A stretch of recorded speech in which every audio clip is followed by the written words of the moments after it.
Vijaya Optical House, Paris, Anna Nagar, Neelangarai, T Nagar. Don't give 1 rupee more.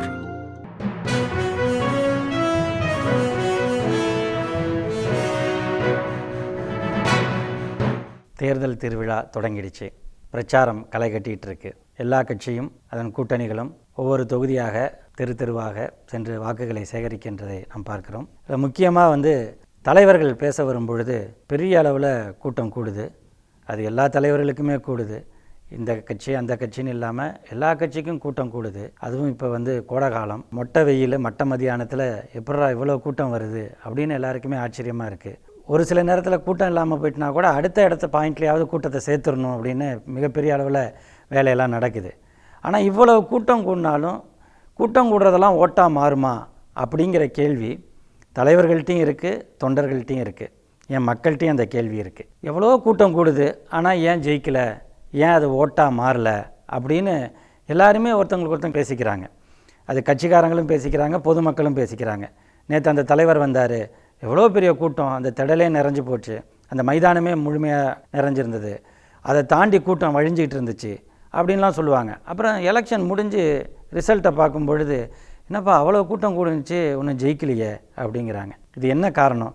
நம்மளோட கண்ணு நம்மளை ஏமாற்றுதா, அல்லது தேர்தல் அரசியல் என்பது கூட்டத்தை தாண்டி வேறு ஒன்றா அப்படிங்கிற கேள்வி எல்லாருக்குமே இருக்குது. இது அரசியல் தலைவர்களுக்கும் இருக்குது, தொண்டர்களுக்கும் இருக்குது, பொதுமக்களுக்கும் இருக்குது. எனவே இது என்ன அப்படின்னு பார்த்தோம்னா, கூட்டம் கூடுவது என்பது இன்று நேற்றல்ல, எல்லா காலத்திலும் கூட்டம் கூடிக்கிட்டு தான் இருக்குது. இப்போ தேர்தல் விதிமுறைகள்லாம் நிறையா சொல்லப்படுது. இரவு 10 மணிக்கு மேலே பிரச்சாரம் பண்ண முடியாது என்ற நிலையெல்லாம் இருக்குது. ஆனால் ஒரு காலத்தில் அப்படி கிடையாது. எவ்வளவு நேரம் வேணாலும் பிரச்சாரம் பண்ணலாம் அப்படின்னு இருந்தது. 1990க்கு முன்பு வரை அப்படி தான், எந்த நேரத்தில் வேணாலும் பிரச்சாரம் பண்ணலாம். உதாரணத்துக்கு எம்ஜிஆர் அவர் தேர்தல் களத்தில் இருந்தப்போ அவர் பிரச்சாரம் பண்ண வராரு அப்படின்னா, இன்று மாலை 6 மணி அளவில் இந்த தேரடி தெருவில் புரட்சித் தலைவர் எம்ஜிஆர் அவர்கள் பிரச்சாரம் செய்ய வருகிறார் அப்படின்னு சொல்லிட்டு போயிடுவாங்க.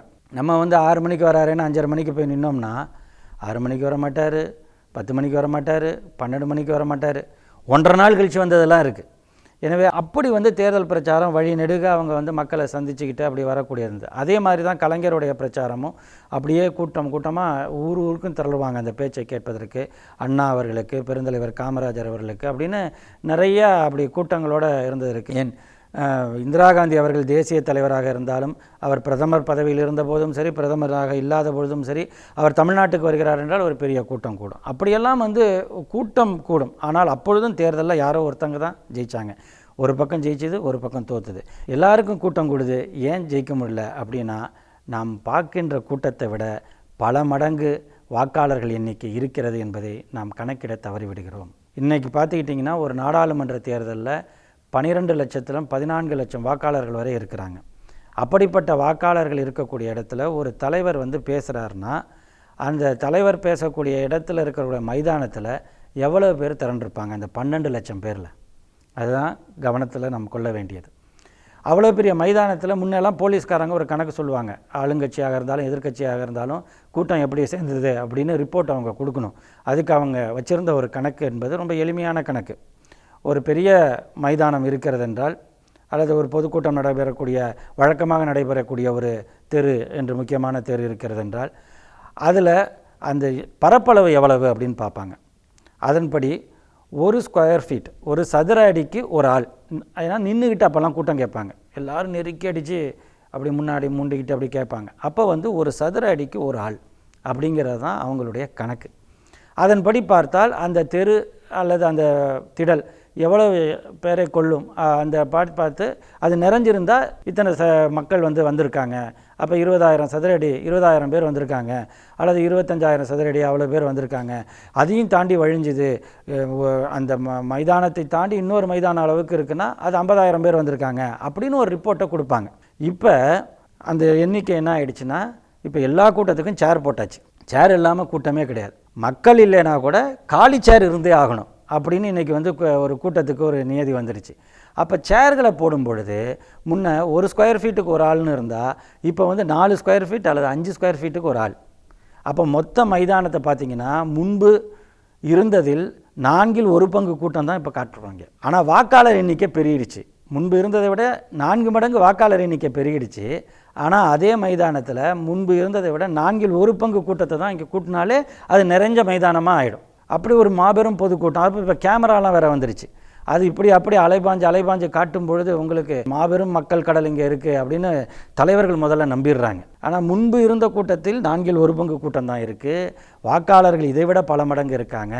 அப்படி இருக்கும் பொழுது வந்திருக்கிற கூட்டம் எல்லாமே இவங்கெல்லாம் ஓட்டு போட்டாலே போதும் அப்படின்னாலும் போடலாம். இவங்க மொத்தமாக ஓட்டு போட்டாலும் கூட அதை விட மிகப்பெரிய பங்கு வாக்காளர்கள் மிச்சம் இருப்பதால் இந்த வாக்கு என்பது டெபாசிட் வாங்க கூட பயன்படாது. எனவே கூட்டம் என்பதும் மொத்த வாக்காளர்கள் என்பதையும் நாம் கணக்கு போட்டால் தான் அது சரியாக இருக்கும்.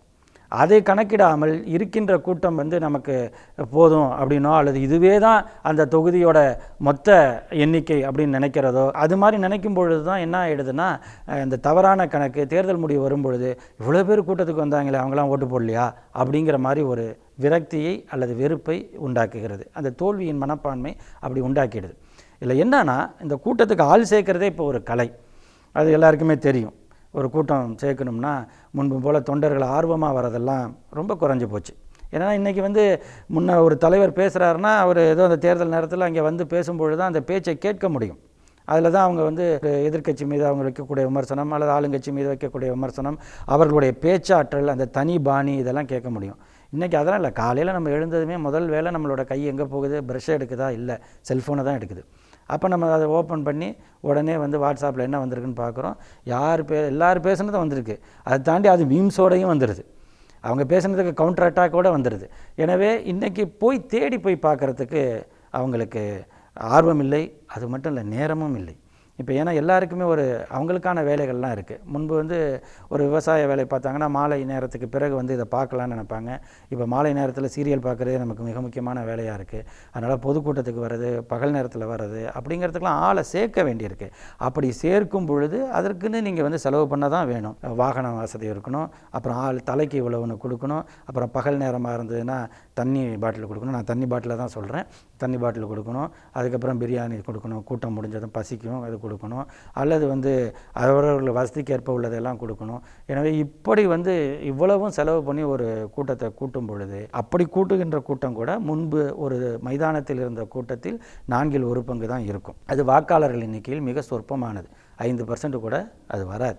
எனவே அப்படிப்பட்ட ஒரு நிலையில் நீங்கள் வாக்குகளை பெறணும் அப்படின்னா நீங்கள் கூட்டத்தில் மட்டுமல்ல, இந்த கூட்டத்துக்கு வரக்கூடியவங்க பெரும்பாலும் அந்த கட்சி மீது, அந்த தலைவர் மீது ஈடுபாடு உள்ளவங்களாக இருந்தால் கூட போதும். நீங்கள் சும்மா ஆள் சேர்க்குறோன்னு சொல்லி ரோட்டில் போகிறவங்க வரவங்களெல்லாம் சில பேர் கொண்டு இங்கே கூட்டத்தை காட்டிடுவாங்க. அதுக்கப்புறம் அவன் வந்ததும் வெயில் தாங்காமல் ஏந்திரிச்சு போவாங்க, ஆம்பளையும் பொம்பளையும்.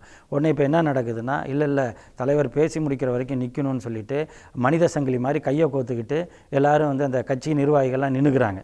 நாங்கள் கொடுத்த காசுக்கு நீங்கள் இருந்து தான் ஆகணும் வெயிலில் அப்படின்னு சொல்லி. அப்படி நீங்கள் ஆட்களை அழைச்சிட்டு வந்தீங்கன்னா அதெல்லாம் ஓட்டாக மாறாது. இந்த கட்சி மீது ஒரு பிடிப்பு இருக்கணும், தலைவர் மீது அவங்களுக்கு ஒரு ஈடுபாடு இருக்கணும். சரி என்ன தான் சொல்கிறாங்கன்னு கேட்போன்னு அப்படி வரக்கூடிய கட்சி சார்ந்த தொண்டர்களை நீங்கள் காசு கொடுத்து கூப்பிட்டாலும் சரி, காசு இல்லாமல் கூப்பிட்டாலும் சரி, அது உங்கள் திறமை.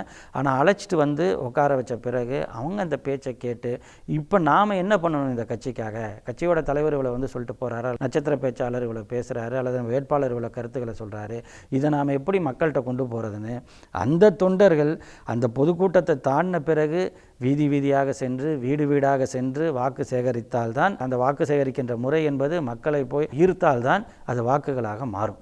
அது இல்லாமல் எல்லாருக்கும் கூட்டம் கொடுத்தனா எல்லாருக்கும் கூட்டம் கூடும், எல்லாரையும் பார்க்குறதுக்கு கூட கூடும். இவங்கெல்லாம் வேறு எப்போ வர போகிறாங்க அப்படின்னு நினச்சி திருவிழாவுக்கு போகிறவங்க மிட்டாய் கடையை பார்ப்பான், குச்சி மிட்டாயை பார்ப்பான், ஐஸ்கிரீமை பார்ப்பான், அதை ராட்டினத்தை பார்ப்பான், எல்லாமே பார்க்க ஆசையாக தான் இருக்கும். அது மாதிரி தேர்தல் நேரத்தில் வரக்கூடிய தலைவர்கள் அல்லது சினிமா பிரபலங்கள் இவங்களெல்லாம் பார்க்குறதுக்கு ஆசை இருக்கும். அதனால் எல்லாருமே கூடுவாங்க. அப்படி கூடுற எண்ணிக்கையும் ஒட்டுமொத்த ஓட்டுகளின் எண்ணிக்கைக்கும் நிறைய வேறுபாடு உண்டு. கூட்டத்தை பார்த்து ஏமாறுறதுங்கிறது தலைவர்களுக்கு மட்டுமல்ல, மக்களுக்கும் அந்த நிலைமை ஏற்பட்டுருது. கூட்டத்தை பார்க்காதீங்க, கூட்டத்தை தாண்டி கொள்கைகளை பாருங்கள், வேட்பாளரோட தன்மையை பாருங்கள், இன்றைக்கி எது முக்கியம் அப்படிங்கிறத பாருங்கள். இந்த தேர்தல் எதற்கான தேர்தல்னு பாருங்கள். இப்போ நடக்கிறதுங்கிறது நாடாளுமன்றத்துக்கான தேர்தல். நாடாளுமன்ற தேர்தல் என்பது இப்பொழுது மத்தியில் இருக்கக்கூடிய ஆட்சி நீடிக்கணுமா நீடிக்கக்கூடாதா அப்படிங்கிறதுக்கு அளிக்கக்கூடிய வாக்கு. நீங்கள் தமிழ்நாட்டின் வாக்காளர், நீங்கள் கடந்த 5 வருடம் நடந்த மத்திய ஆட்சியில் நீங்கள் விவசாயியாக இருந்தால் உங்களுக்கு நல்லது நடந்திருக்கா, நீங்கள் வியாபாரியாக இருந்தால் உங்களுக்கு நல்லது நடந்திருக்கா, நீங்கள் ஒரு மாணவராக இருந்தால் உங்களுக்கு மருத்துவ படிப்பு கனவு நிறைவேறியிருக்கா, நீங்கள் ஒரு இளைஞராக இருந்தால் உங்களுக்கு பகோடா போடுறதை தாண்டி வேறு வேலைவாய்ப்பு கிடைச்சிருக்கா, அப்படிங்கிறதெல்லாம் யோசிச்சு பாருங்கள். நல்லதாக இருந்தால் அதுக்கு தகுந்த மாதிரி வாக்களிங்க, பாதகமாக இருந்தால் அதுக்கு தகுந்த மாதிரி வாக்களிங்க. கூட்டத்தை நம்பி ஏமாறாதீர்கள். 5 வருட ஆட்சியை மதிப்பிட்டு அதன்படி வாக்களிக்கணும். இது தலைவர்களுக்கு மட்டுமல்ல, பொதுமக்களுக்கு ரொம்ப ரொம்ப முக்கியம். ஏன்னா நம்ம ஒரு சில விஷயம் நம்மளை அட்ராக்ட் பண்ணிவிடும். அது உண்மையை தெரியாமல் நம்ம போயிடுவோம். ஒரு நாள் நம்ம ஏமாந்தோம்னா 5 வருஷம் ஏமாளியாக மாறிடணும். எனவே அதை மனதில் வையுங்கள். கூட்டத்தை பாருங்கள், ஆனால் அதில் ஏமாந்து விடாதீர்கள். இந்திரா ப்ராஜெக்ட்ஸ், உங்கள் கனவு எங்கள் லட்சியம்.